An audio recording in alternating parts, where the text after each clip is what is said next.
یہ دل کیسے سنورے؟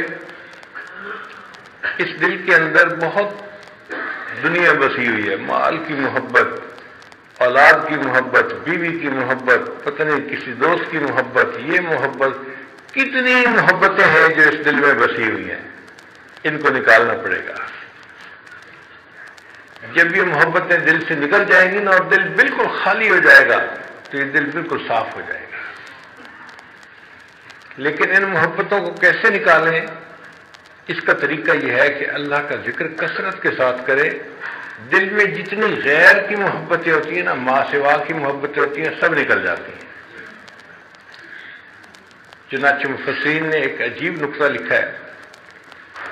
حضرت اقبال تھانوی رحمۃ اللہ اپنی تفسیر بیان القرآن میں لکھتے ہیں کہ قرآن مجید کی ایک آیت ہے، ان الملوک اذا دخلوا قریۃ افسدوها وجعلوا اعزۃ اہلها اذلہ۔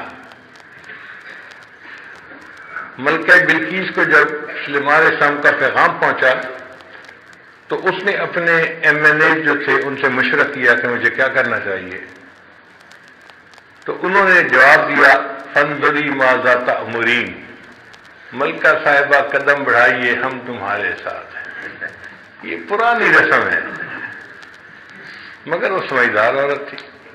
اس نے کہا کہ دیکھو، جب بادشاہ کسی بستی میں داخل ہوتے ہیں، افسدوہا، اور فساد مچا دیتے ہیں، وجعلوا اعزۃ اہلہا اذلہ، اور جو وہاں معزز ہوتے ہیں نا ان کو ذلیل کر کے باہر نکال دیا کرتے ہیں۔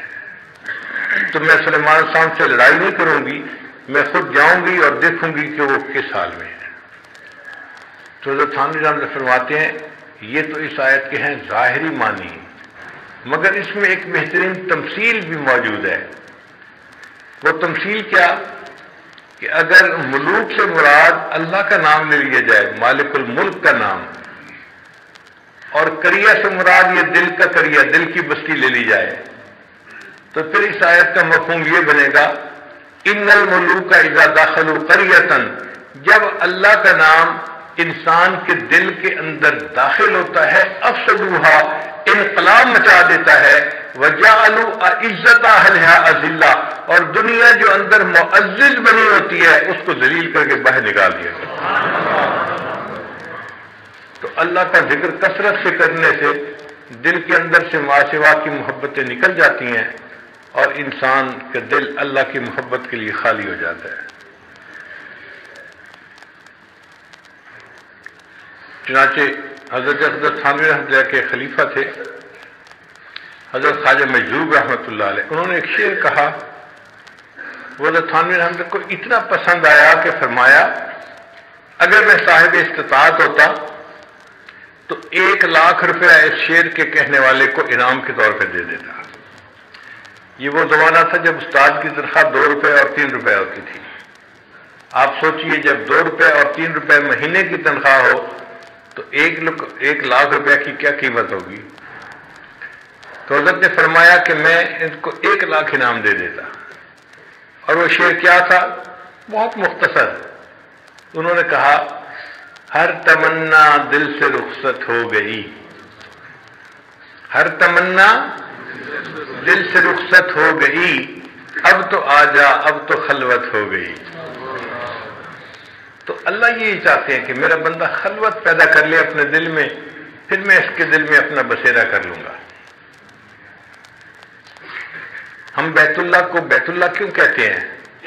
کیا اللہ تعالیٰ وہاں رہتے ہیں؟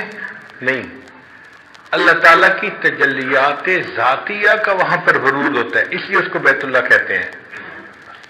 تو جب مومن اپنے دل کو سنوارتا ہے نا تو مومن کے دل پر بھی اللہ تعالیٰ کی تجلیات وارد ہوتی ہیں۔